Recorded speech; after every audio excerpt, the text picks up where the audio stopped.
Hey guys, welcome back to my channel. This is going to be a continuation of my bottom 5 choices series in 9th Age. I first did the top 5s, so now continuing with the bottom 5s in different categories. And this time it's the turn of the large units in 9th Age to take the stage. So large units in general, they have, I think, quite a lot of advantages in 9th Age. Being large, you are immune to stomps. You're quite often a beast, so you have swift stride. And also you have multiple wounds on a single model, which actually is an advantage because you only start to lose attacks once you lose a full model. And this also makes it that your champion is less easily taken out, basically, because then your opponent has to allocate wounds on the champion, and then you can get in a situation where there's like 2 wounds on the champion, 2 wounds on the unit, so your opponent still gains a lot of attacks from this, compared to the situation where you just not had focused on the champion. So he often survives, and also you still have a rank most of the time. And these are all kinds of things that help large units, I find, in 9th Age. And also you still have the mobility usually that you need, with marches of ranging from like 12 inches to 16 inches. Options for banner of speed to make that even bigger. I mean, what is not to like?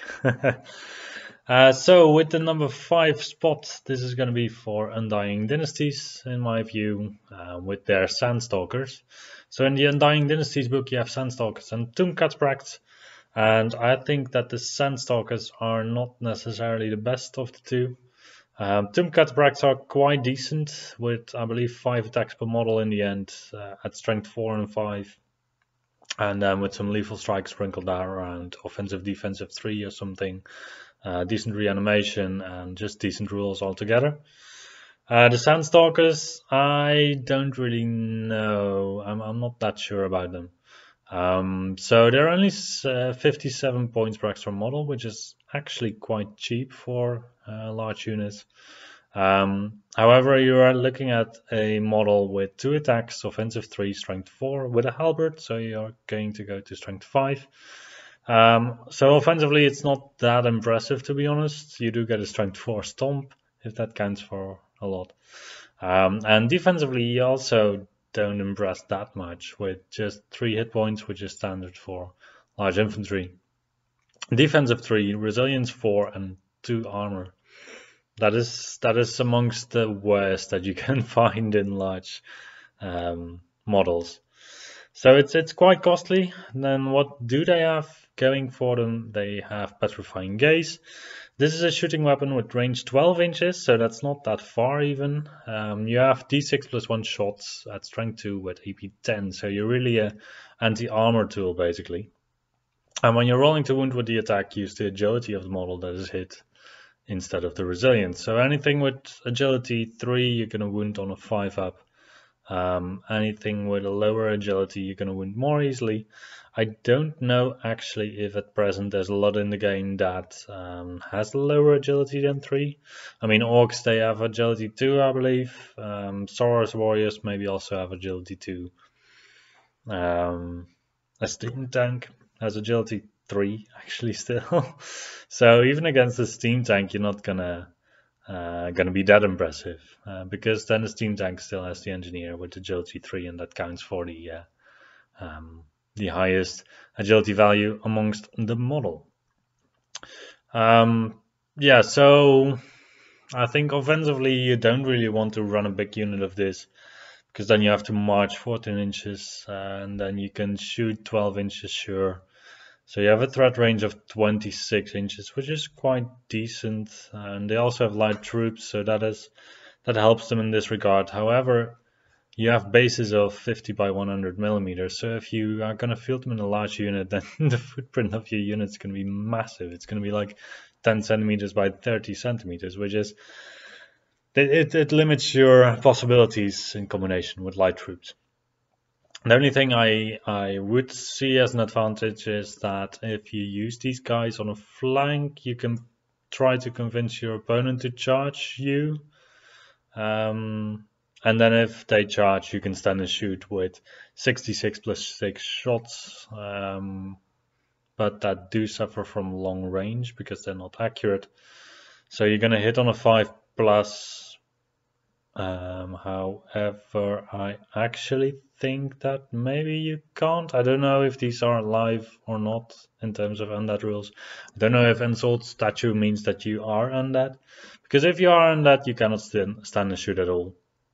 So, yeah, I haven't seen them that much on the table. I think it's mostly also because of the large base.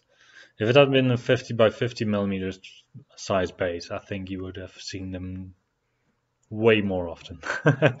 So that's it for the number 5 pick. Let's continue with the number 4 pick. For me, this is going to be the Empire of SONNSTAHL Knights of the Sun Griffin. Yeah, so this one is, in my view, mostly in this position because of public opinion on Knights of the Sun Griffin. I always played a unit in my Empire of SONNSTAHL list, which had 2 griffins in it, so 1 general on a griffin and 1 wizard on a griffin with the Locket of Sunna. And I found that having 1 unit is really useful in such a list, because then you can actually hide your griffins behind it, because they are also large, and the griffins, they have towering presence. The cavalry has, well, tall because it's cavalry. So line of sight wise, they're the same height, so any war machine or any shooting attack, ranged attack, you're going to be protected from by hiding behind your Knights of the Sun Griffin. The public opinion is that they suck quite a bit, and that's mostly because you only have 1 attack on the knight. So if you make a big unit out of these, then the second rank is only ever going to have 1 attack, and not the juicy 3 attacks from the young griffin with offensive 4, strength 5 and AP 3. So the main hitting power in these units comes from the mounts, and then if you only have the mounts that you consider, then the front rank is going to be 9 attacks with strength 5, AP 3. That is decent. It's not game breaking, but it's decent. So often they are considered to be useful mostly in smaller units. However, if you start to put a unit of 4 down, a unit of 3 basically is a bit too small, because then once 1 gets shot off, then you only have 8 attacks in the unit left. And that is not really enough, I would say. So then you would want a unit of 4 models. If you're going to go for 4 models, that's 340 points. You basically want lances on them for that juicy 2-up armor saving combat, because otherwise you cannot use the shield in combat.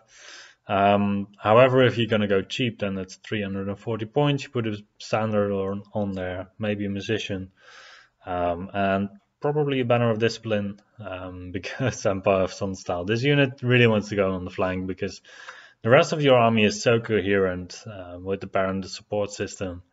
And these guys have a very big footprint for the unit, so they don't really fit in the rest of the army per se. I think that generally it would be a good unit in a lot of other armies, or in an army where you don't really focus on the Baron support system. And also, Empire of SONNSTAHL has a bit of a tendency to play very defensively, and this unit is it's defensive in its armor. However, it doesn't do anything on the turns where you're not using them for combat. So yeah, it's a funny unit, but I think it deserves the number 4 spot here in the army. So then let's go to the number 3. This is going to be the Demon Legion's Brazen Beasts for me.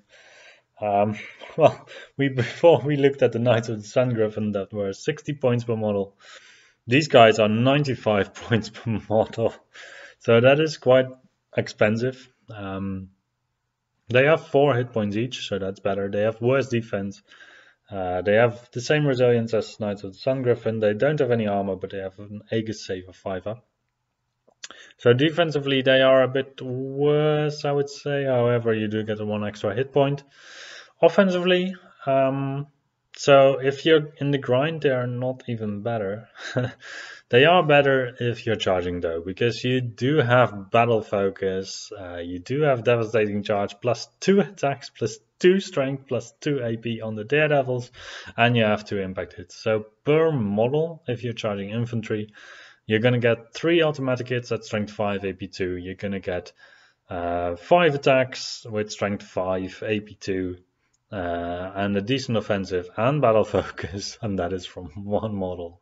So in the end that averages out to, I think, about 7 hits or so per model. 7 strength 5 hits, so that that is definitely destroying a lot of units in there. However, if your opponent manages to charge you, then basically you are screwed. I believe that once the book came out, it was quite a popular choice with a lot of Demon Legions players, because I saw them quite a lot on the table just when the book arrived. I can see the appeal of the Brazen Beasts, however, I can also imagine that in like a third of your matchups, maybe even a bit less, but about a third, the Advance 7 is just not enough. And you can get them to Advance 8 with Centipede Legs. You can also play Witchcraft to get them to Advance 10 with +2 from the attribute. However, you're not going to change the fact that once you get charged, you're basically screwed, because, well, in ongoing combat, you're only going to do like 3 attacks in total, with 1 strength 3, 2 strength 5, and that's it. So you might have 4 hit points per model, but that's not going to save you in these situations. And I think that good players realize that and make advantage of the fact that your Brazen Beasts are only really effective on the charge. So yeah, they're going to be chaffed every single game that you play, mostly. Unless you play 3 units of them, maybe, and then you really go for it. However, then you're even more specifically tailoring your list to the Brazen Beasts. And if you then come into matchups where the Brazen Beasts are not that good, then you're basically screwed. So it's funny how one of these choices that is actually quite good in some matchups can be dragged down in list building by the fact that if you take one of these units, then it doesn't really work, and if you take a lot of them, then your list becomes highly specialized. So I think that is a bit of the problem with Brazen Beasts design in general. Like it's cool to have like one of these really extremely powerful units on charge. However, I don't know if it really works. If they had light troops, then it would have been quite a different scenario, I guess.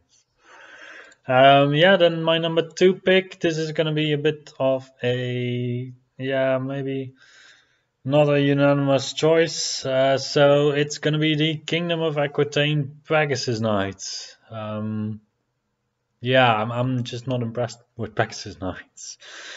So I have seen them on the table, I have seen them used. Usually I see a unit of 5 and then a Pegasus Lord joins them. And I generally find that this is not a good way to play your Lord. So the issue I have here is that you have a model that has March 16. And that has quite a small footprint, and then you stick him in a unit to make his footprint basically bigger and reduce his mobility by him being in a unit. I think in order to play this very effectively, you have to take the Lord out of the unit every single game that you play, more or less, at some point in the game, and deciding when you do that is going to be extremely important. Because the mobility of your Pegasus Knight unit is just going to be so much lower if you have a unit of 5 models or even 6 models with the Lord in there, compared to a single Pegasus. Because the unit's footprint is going to be 150 by 100. You do have light troops, but 150 broad means that if you want to go from the left to the right on your table edge, you're going to spend an extra 3 inches basically to get somewhere. And if you have your knight unit in between, then you also have to account for, you have to account for your unit spacing at the start of the move and at the end. It becomes rather unwieldy if you have a full unit rather than a single model. And I can imagine that against shooting it's a little bit worse to have your guy on its own, and I also see that Kingdom of Aquitaine doesn't have any other large units that you can use to protect your Pegasus Lord. However, now with the new Kingdom of Aquitaine Legendary Army book, I haven't played against it yet, so I don't really know, so I don't even know what I'm talking about here. But there's also like heraldic beasts and some other large stuff, I believe, so I think there's going to be a popularity shift going on from people that really like to field their lord on a Pegasus in a unit of Pegasus Knights, and people that like to field their lord with anything else that is large that can block line of sight to the lord, such as the heraldic beasts, heraldic whatevers. And I think, yeah, I would be in the second camp of just trying to buy the cheapest unit you can find, essentially, and then use that to protect your lord. Because the Pegasus Knights themselves, I haven't even really spoken about the Knights themselves. So what do they give you? They give you 2 attacks at strength 4 with the Lance, and the Pegasus Charger, which has 2 attacks at strength 4. They do have Lance formation, which means that you can't count any ranks, but you have light troops anyway, and you have fight an extra rank, I believe, so you could actually field these guys now 2 wide, which is quite an interesting thought. Because then the 3rd knight can still make support attacks, and they can always make their full support attacks, I believe, so you can actually make 2. No, you could already make 2 support attacks because you're large. So you are already allowed to use the full support attacks of your riders. And stat-wise, this looks quite nice. If you compare it to regular knights in Kingdom of Aquitaine, then most of the knights have only 1 attack. You have some knights with 2 attacks. So those have like a similar damage output as the Pegasus Knights. However, the Pegasus Knights are on a 50 by 50 base, and some of the knights are on a 25. Well, all of the knights more or less are on a 25 by 50 millimeter base. So even the core knights that only have 1 attack each, the knights of the feudal knights, I believe they also have offensive 4, they have strength 4, they have AP 1, they have a lance. So the damage output that comes out of that is the same. The frontage, like if you take a frontage that is as wide as Pegasus Knight unit would be, then your damage output is going to be the same regarding Pegasus Knights or feudal knights. And then the only advantage that you get is the mobility of your unit. You are paying only 80 points per extra model, only because, well, it's 3 hit points, so I believe feudal knights are around 40 points per model, and that's 1 hit point. Yeah, you basically get an hit point for free in that regard. However, you have light troops, you have a limited unit size, you don't have ranks because you have light troops. Yeah, I'm just not a fan of Pegasus Knights. I don't know how they on their own should win a fight, and that I understand that is not the goal of Pegasus Knights, because you would want to combo charge, because you want to set up like for 3 or 4 turns for the ideal charge, and yeah, your opponent just has to make sure that that doesn't happen, basically. Yeah, I don't see the advantage of having Pegasus Knights over other knights, basically. So maybe it's just my fault. If so, please let me know, and then we can have a short conversation about that. Then for now, let's go to the number 1. This is going to be a bit of an odd choice in the list, and it's going to be the SAURIan Ancients PTERADON Sentries. Basically, it's a large unit that is not really a large unit, because it's a unit that doesn't want to be large. I would say that they might as well have just been standard size, but yeah, they are large. So basically these are skinks riding Pterodons. Skinks have offensive 2, strength 3 and agility 4, which, yeah, that's a skink. And a Pterodon has 1 attack at offensive 3, strength 4 with AP 1. And defense-wise, they have 2 hit points. They have defense 2, they have resilience 3, and armor 2 with hard target 1. Yeah, this is just victim stats basically. So you don't want to go in combat with these, you don't want to end up in combat with these, you don't want to get shot at, you don't want to get magicked at. So if you take a small unit of these, then you're paying 180 points for 3 models, which is going to be 6 hit points. If you compare them to similar chaff like Great Bats, then that I would say that's quite a good comparison, because damage output wise, it doesn't really matter how much your damage output is. Great Bats have 2 hit points each, they have resilience 3, they have no armor, and they also have hard target 1.